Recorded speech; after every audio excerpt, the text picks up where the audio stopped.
नाही, मुक्ताई उपसा सिंचन योजनेच्या पाईपलाईन, पंप आणि अनेक साहित्याच्या मोठ्या प्रमाणावर चोरी होते आहे असं मला जेव्हा सूचना मिळाली तर मी प्रत्यक्ष त्या जागी जाऊन पाहणी केली.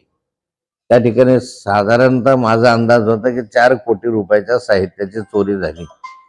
म्हणून पोलिसांनाही या संदर्भामध्ये मी सर्व माहिती दिली. पोलीस अधिकारी त्या ठिकाणी आले, परंतु त्या ठिकाणी ठेकेदाराच्या दबावामुळे त्यांनी या ठिकाणी गुन्हा नोंद करण्यास टाळाटाळ केली. हा प्रश्न मग नॅशनल हायवे अथॉरिटीचा आहे का ठेकेदाराचा आहे का इरिगेशन डिपार्टमेंटचा आहे, या भानगडीमध्ये त्यांनी FIR नोंदवण्यास विलंब केला आणि अजूनही पूर्णपणे FIR त्याचा नेमलेला नाही. आता त्याचा मी सातत्यानं पाठपुरावा केल्यानंतर सिंचन विभागाने आता अहवाल दिलेला आहे की ही चोरी जी आहे ही 21 कोटीची नाही आहे, आपल्या 4 कोटीची नाही आहे, तर 21 कोटी रुपयाची. आणि त्याच्यामध्ये काय काय चोरी गेलं हा अहवाल आता सिंचन विभागानेच दिलेला असल्यामुळे पोलिसांनी याच्याविरुद्ध कडक कारवाई केली पाहिजे. मी त्या कालखंडामध्ये तिथले व्हिडिओ, तिथले फोटोग्राफ्स वगैरे पोलिसांना दिलेले आहे. त्या व्हिडिओमध्ये JCB आणि काही यंत्रसामग्री दिसते आहे चोरतानाची. काही व्यक्ती पण त्या ठिकाणी उभे आहेत, त्या व्यक्तींचेही नावं त्यांना दिलेले आहे. तर यांच्याविरुद्ध कारवाई व्हावी अशी अपेक्षा आहे.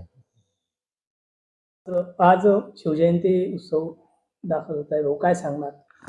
छत्रपती शिवरायाची आज जयंती आहे आणि संपूर्ण महाराष्ट्राने देशभरामध्ये छत्रपती शिवरायाची जयंती उत्साहाने साजरी केली जात आहे.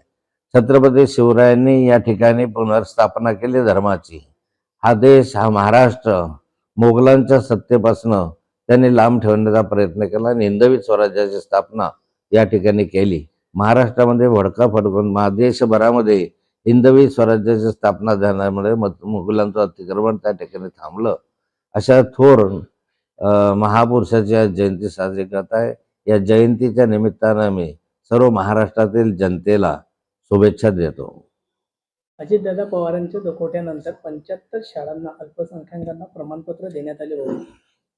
अजितदादांच्या निधनानंतर 24 तासाच्या आत 75 शाळांना अल्पसंख्याकांचे प्रमाणपत्र देण्यात आले. मला वाटतं की फार मोठा घोटाळा आहे. एवढ्या सगळा महाराष्ट्र या ठिकाणी दुःखामध्ये होता आणि अशा कालखंडामध्ये ज्या अधिकाऱ्यांनी केलं त्यांच्या विरुद्ध कारवाई करण्याचं मुख्यमंत्र्यांनी सांगितलेलंच आहे आणि त्याला स्टे पण दिलेला आहे. परंतु अशा अल्पसंख्याकांचे दाखले निवड 75 नाही तर कितीतरी पटीने असे दिले गेल्याची शक्यता नाकारता येत नाही. कारण अल्पसंख्याक सर्टिफिकेट त्या शाळांना मिळालं तर त्यांना बऱ्याचशा सवलती मिळतात. म्हणजे शिक्षण भरतीची परवानगी त्यांना मिळते, त्यांना हे शालार्थ ID वगैरे या भानगडी नसतात, त्यांना बॅकलॉग नसतो आणि त्यामुळे डायरेक्ट माणूस आले की भरायची परवानगी असल्यामुळे याच्यामध्ये मोठ्या प्रमाणावर शिक्षकांकडून 5-25 लाख रुपये घेऊन 50 लाख रुपये घेऊनही शिक्षक हे लोक भरत असतात आणि चौकशाच नसतात, त्यामुळे नियंत्रण राहत नाही. त्यासाठी हे अल्पसंख्याक सर्टिफिकेट मिळवण्याचे धडपड असते. शाळेमध्ये 12वीचे पेपर सुरू असताना काही इसमांनी तोडफोड करण्यात आलेली आहे, तर त्यांच्यावरती मुक्ताईनगर पोलीस स्टेशन अंतर्गत गुन्हा दाखल करण्यात आला. काय सांगणार? मुक्ताईनगर येथील जे स्कूलच्या परीक्षा केंद्रावर काही लोकांनी गोंधळ घातला. त्यात अफसर खान नावाचा एक व्यक्ती त्या ठिकाणी व्हिडिओमध्ये दिसतोय. आणखी 15-16 लोकांचं टोळकं त्या ठिकाणी जाऊन त्या शाळेच्या खिडक्या तोडल्या, 10 खिडक्या तोडलेल्या आहे, दरवाजे तोडलेले आहे, काचा फोडलेले आहे. असं कृत्य त्यांनी केलेलं आहे. या ठिकाणी गुन्हा दाखल झालेला आहे, परंतु अद्याप कुणालाही अटक झालेली नाही. हा अफसर नावाचा व्यक्ती त्या ठिकाणी 2 तास जवळपास त्या व्हिडिओ कॅमेऱ्यामध्ये आपल्या त्या CCTV कॅमेऱ्यामध्ये दिसत आहे की किती वेळा थांबलेला आहे, काय काय चाललेलं आहे. याला जे कोणी दोषी असतील त्यांचा शोध घेतला पाहिजे आणि त्याला अटक केला पाहिजे.